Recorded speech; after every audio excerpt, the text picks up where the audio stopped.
अगदी जलद व अचूक बातम्यांसाठी पाहत रहा महामीडिया 24 सदैव तत्पर।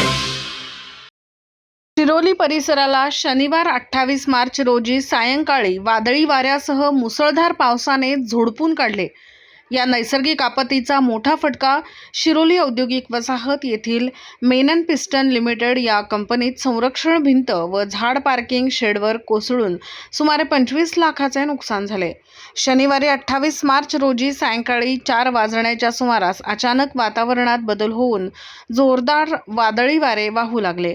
वाऱ्याचा वेग इतका प्रचंड होता की काही वेळातच मुसळधार पावसाला सुरुवात झाली। या वादळाचा तडाखा मेनन पिस्टन कंपनीत कामगार व कंपनी स्टाफच्या दुचाकी गाड्यांवर, संरक्षण भिंतीस मोठे झाड शेडवर कोसळल्याने शेडखाली उभ्या केलेल्या अनेक कामगारांच्या दुचाकी गाड्यांचे मोठ्या प्रमाणावर नुकसान झाले आहे। काही गाड्यांचा चक्काचूर झाला असून कामगारांना मोठा आर्थिक फटका बसला आहे।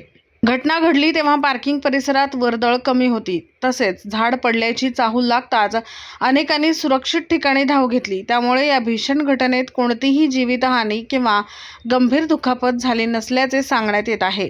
मात्र कंपनीचे पायाभूत नुकसान आणि कामगारांच्या वाहनांचे नुकसान पाहता या आपत्तीचा मोठा आर्थिक फटका बसला आहे। शिए प्रतिनिधी संदीप कांबळे। तर मग चला सबस्क्राईब करायला विसरू नका महामीडिया 24 न्यूज चॅनलला। महामीडिया 24 सदैव तत्पर।